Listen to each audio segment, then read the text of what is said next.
from the bottom of the barrel, New York down to the Thames. See, I got on the apparel, champion hood check, Yankee for the check. Done so much for rap, they wanna thank me in the rap. Kept boom bap alive. I hustled in the ghetto with goons that survive, real fathers that provide. Break barriers, trying to reach farther than the skies. I thought there was the limit, keep harboring the lies. Yeah, keep harboring the lies, yo. And why they go to extremes, they keeping the knowledge from us, institutionalize and keep pushing college on us. They only teach you what they want you to know, then they hit you with a diploma like some honor bestow. We misguided, the truth to the rich hided, the war between upper and middle class then ignited. The cipher is a circle, and my cipher is six-sided, a hexagon. They all impressed by my lexicon. Yo. What's really good, ladies and gentlemen? It's the OG Boricua Dandara, a.k.a. the Coquito Papi, a.k.a. Chef. I'm here with none other than BVTV. Listen. We are here to talk some Major League Wrestling.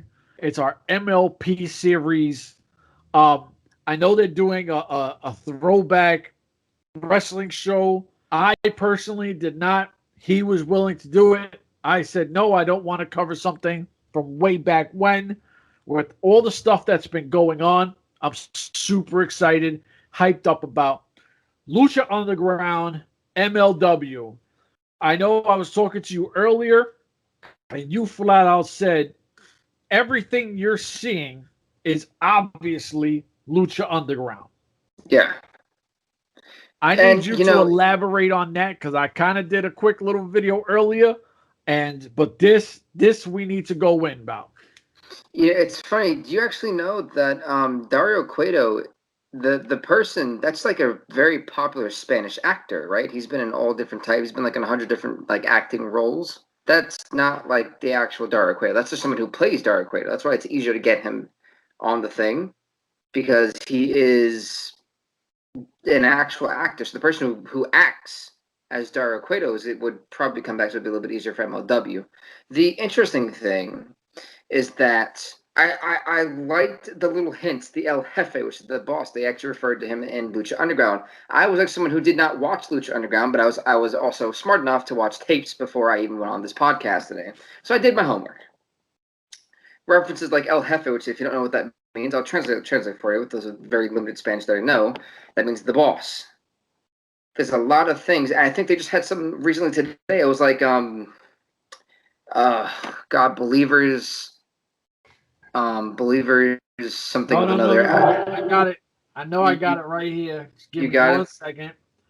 Absolutely, because like I said, I did that quick video earlier, and it says opportunities abounds for believers, and that was kind of a slogan of Dario Cueto's. There's a lot of slogans they've been using of Dario Cueto's that have been snuck in on Filthy Island, a few two MLW Fusion episodes before. They've been really smart, little by little, hinting things. Give big props to Salina de la Renta and Promociones Dorado for consistently dropping those hints, especially Los Parks. They've done a good job, with dropping the El Jefe hints. I think the most relevant one was, for me, that kind of signaled, all right, this is true, was the warehouse.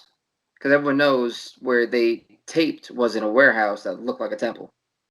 Some abandoned warehouse, they, renovated, made it look good, and boom, a temple. So you're saying that was definitely, this is what's popping, this is Lucha Underground, because the thing that got me, and I was messing around, and right before I was doing the graphics, I was like, I don't know why it clicked in my head, and I was like, oh, I remember enjoying the Aztec Warfare shows, like their shows with the Aztec Warfare, and I was like, Aztec Warfare, Azteca Undergrounds. Lucha Underground's quite very similar. Lucha Underground, you have the Mayan kind of logo. I'm drawing a blank right now, but everything reference. You had temple references. You had so many references from the Azteca jungle match to right now.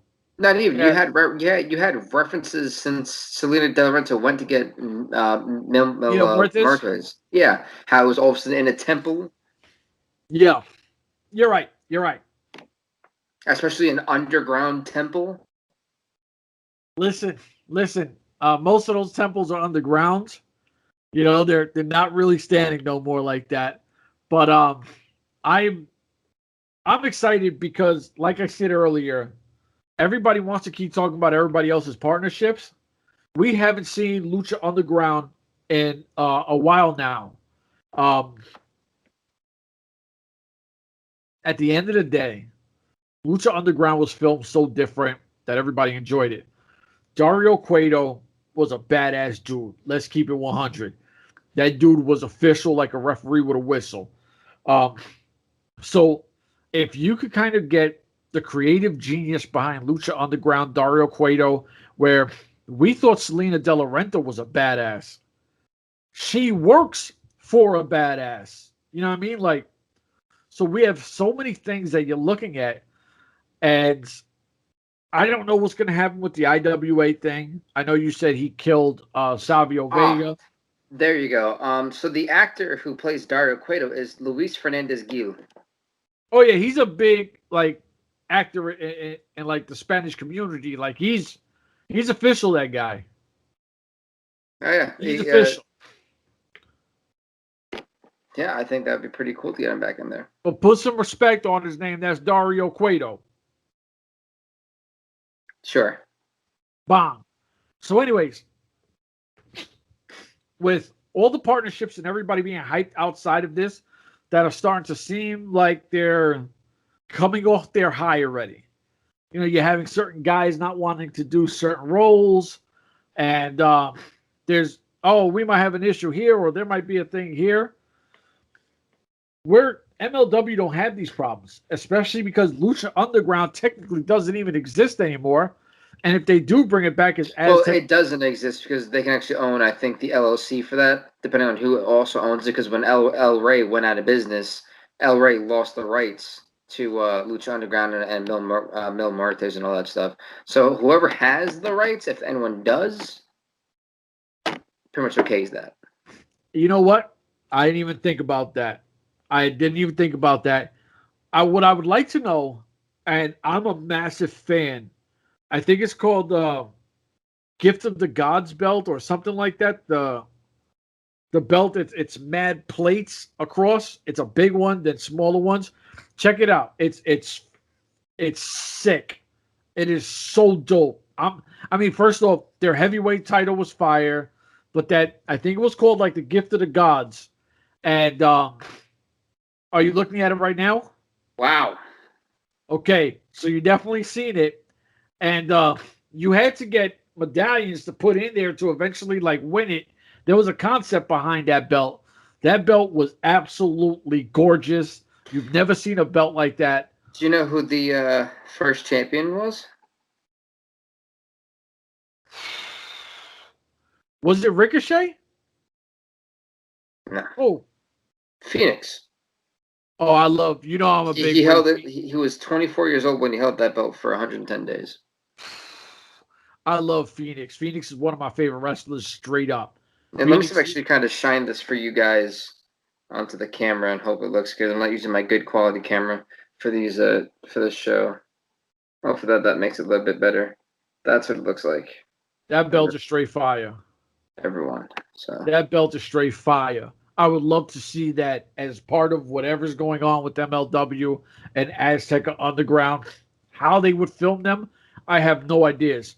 Now, there is a guy, and I'm going to say his first name, but please say something because he said something that made sense, and I want to shout him out because I don't steal nobody's shit. So I was like, let me say this guy's name or just his first name because it ain't none of nobody's business.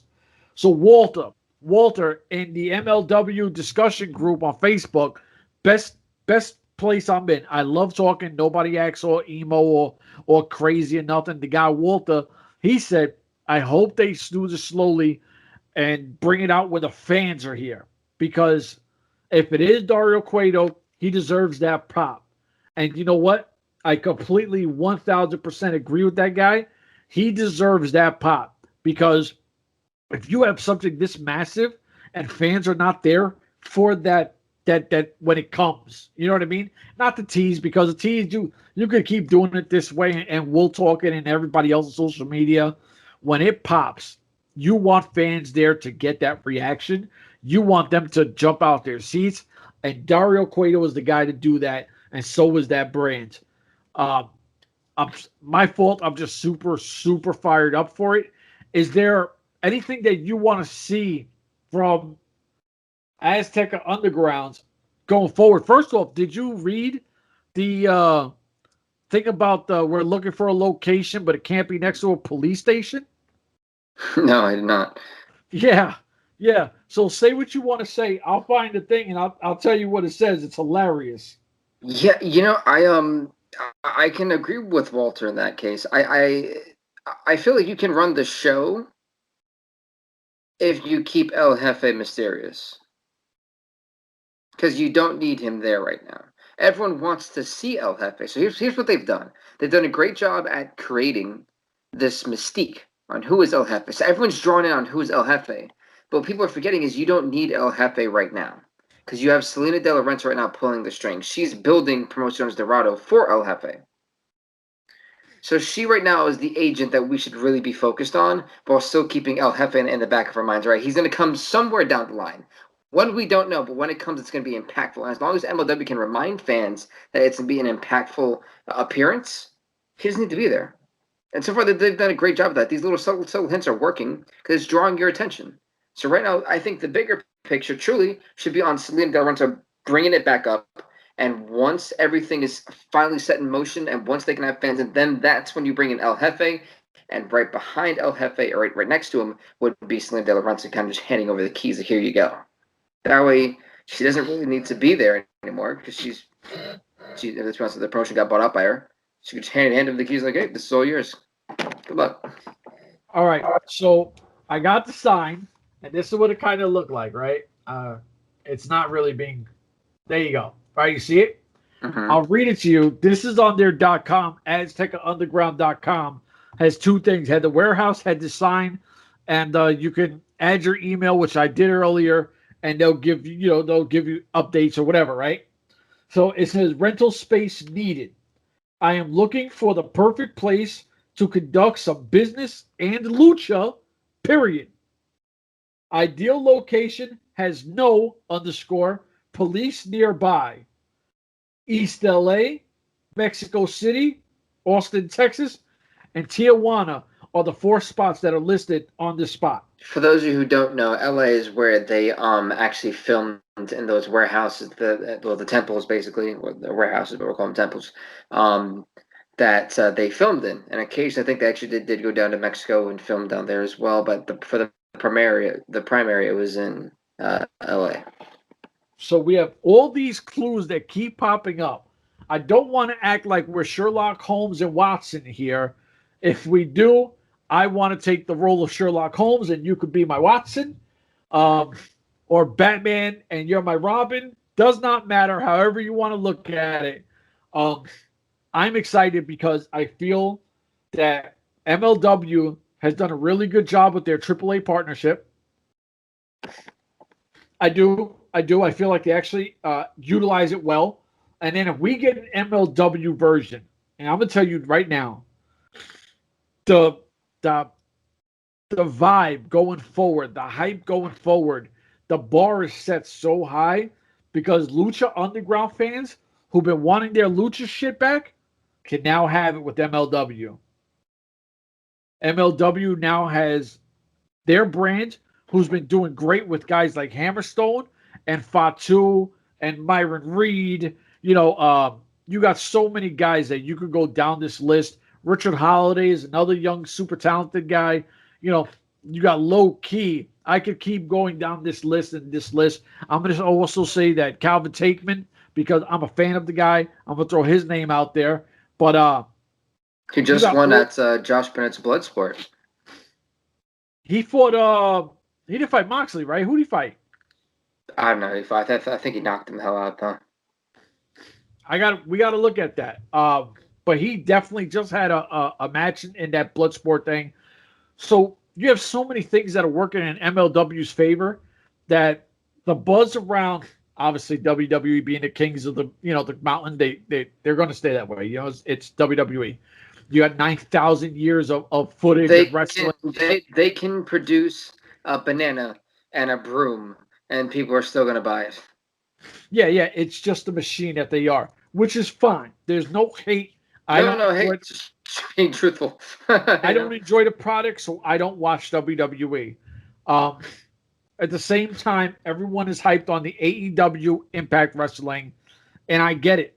But now you're seeing some chinks. You're seeing some chinks in the armor because there's some reports of people not wanting to do certain things or not be at Impact.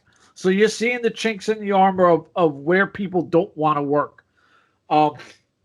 Ring of Honor is kind of in limbo right now. They're doing their thing. We don't know what's up with them. No, truthfully, I will say this, and I'm going to give Ring of Honor credit here. The Ring of Honor, when everything kind of went haywire on 2013, 2014, they have tried really hard to reestablish themselves as a technical wrestling machine, and they have. And what sucks for them is that they have guys like Jay Lethal and Jonathan Gresham who's finally getting it on track. Then the pandemic hit, and then they kind of lost that identity for not being around for a while. So for them, it's about trying to recreate their identity again, which would be even harder. 1,000% agree. But with that, where I was going with this is at this point, let's just say the MLW Lucha Underground thing is popping, right? Why would ROH sit alone when they can come play with MLW? You could have some of your stars cross over. You'd have two different kind of brand things going on. There's going to be enough spots for ROH to come in and do what they do. ROH has its own lineage. ROH has its own great fans. MLW has its own great fans. You could actually have such a dope pairing that you're like, oh, snap. Can you imagine? I'm not even going to say Gresham because I know he's at the top, right? I don't know. Is he not? That's hard. It's hard to say, truthfully. I love the guy. I love what he does. But I actually can't give you a straight answer on that one. Okay, so let's just say he's middle tier to upper tier. Well, I'd say he's definitely like the guy that's right before the main event. Can you imagine him versus Lio Rush? Lio Rush has no chance of winning that match. Well, take it easy. No. The reason why I think Jonathan Gresham technically exposes Lio Rush. Because Lio Rush is a good wrestler. Like watching his stuff. But technical wrestling-wise, that's not his domain. Well, regardless, I think there's so many opportunities, and for great matches. Absolutely, and I would love to see the Von Erichs versus them boys. The Briscoes? Hell yeah! Okay. Don't okay me on that one. Nah, I'm saying okay. It's like, all right. That's a dope one right there. Yeah, all right. What about Fatu versus Mike Bennett? Do we really have to question who's going to win that match? Well, no, Fatu, pummels him. Yeah, well, it's wrestling. He pummels him. Okay, I get what you're saying. Not even Matt Taven can save him. God can't save him. That's a pummeling. Right. I wouldn't even. The betting lines would be all for Jacob Fatu. You wouldn't even have one person.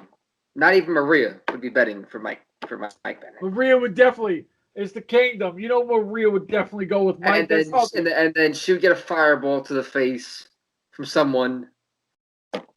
Maybe even Mads Kruger just destroys her. Who knows? I would love to see Mads Kruger destroy PCO. That's not fair. I can't stand PCO. Yeah. I can't stand them. And I would love Mads Kruger to just wreck shop. Throw him in the trash, send him away. Yeah, just you're finished. Because if anyone should be able to finish them, it's over.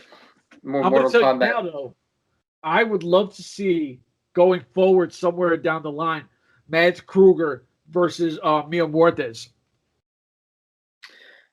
Believe it or not, and I know I alluded to this before, you're going to see promotion owners Dorado and Contra eventually score off. I'm saying probably by the summertime. The reason why I say is everything is now all of a sudden Contra unit, who has a lot of obstacles now hitting them from all different sides. That's why they had to call in the Iranian Super Soldier Davari. That's why they had to bring in the monster Mads Kroger. So you think about that, they're dealing with injustice.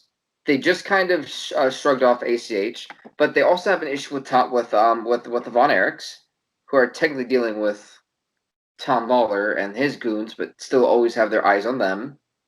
So like, they actually have a lot of people who don't like them, and even Alexander Hammerstone, who kind of led the whole revolution to take back MLW. So you deal with so many aspects, especially when Hammerstone is gunning your main man, the world champion Jacob Fatu. There's a lot of things happening. They've pissed off a lot of people, and right now for Contra Unit, the last thing they really need is to deal with Promotions Dorado, who's just now building themselves secretly.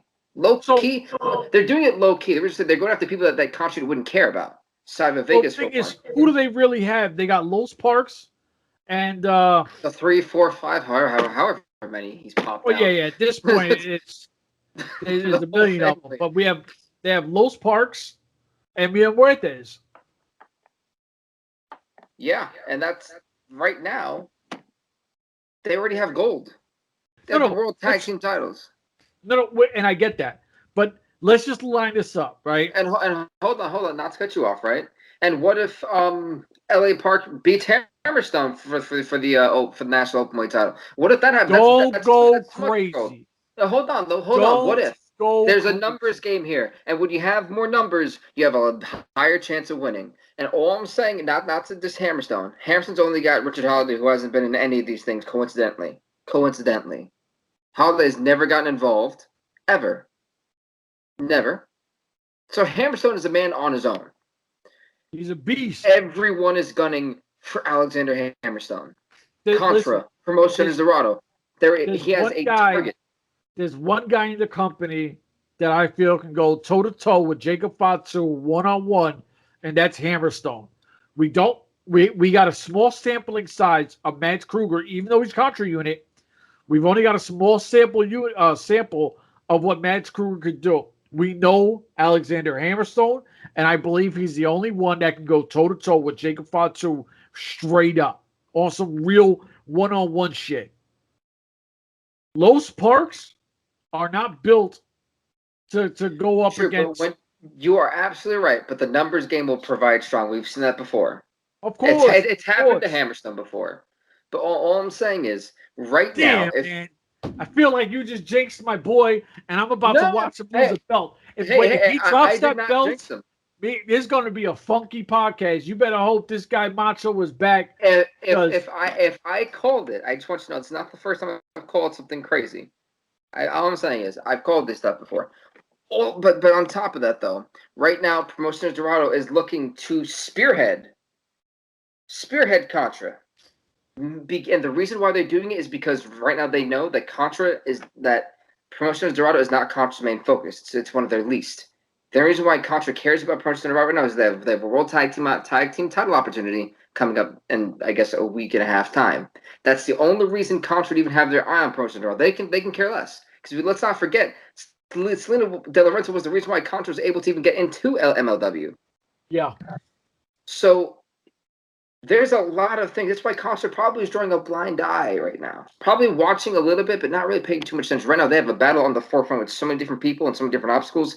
Promotion Dorado is the last thing on Contra's mind. So that's why they're trying to go so hard now with limited resources. That way, as they build that up, when Contra does eventually pay attention, like, hey, what the hell? And they fight it out, we can see kind of an even battle of a lot of dirty tactics between Joseph Samuel's group and El Jefe's group. So I think that's what we're building towards. Maybe the summertime, maybe next year, but we're definitely building towards that, especially with Lucha Underground coming. You're definitely going to see reinforcements. Azteca Underground coming. You're definitely going to see reinforcements, if that does come in time, to help out Promotions Dorado. There's a lot of different aspects here that kind of play in that people aren't paying attention to, that I think they should. Do you think there's one star in Lucha Underground that's going to pop up with El Jefe? Considering the ones that aren't already taken. Yeah, exactly. I mean, listen, the Marty the Moth guy, whatever his name is, he's still out there.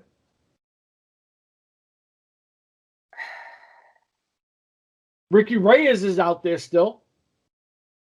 Yeah, I think you could do Ricky Reyes. You know what? For right now, I got nothing. Got nothing. All right. You know what? I think we touched on this. We said what we wanted to say. We spoke upon all the teasers that are there. Who knows what teasers are going to come out tomorrow? This will be dropped. Right now, we're doing this on Monday because BVTV is working, and we don't know when the next time we'll be able to have him on this week. So we're going to throw this out on Wednesday, 8 p.m. For that, ladies and gentlemen, please like, subscribe, share. If you're a first-time listener, welcome. If you're a last-time listener, I don't care. This isn't for you. For that, it's www.urbanwrestlingnetwork.com. We out of here. Deuces.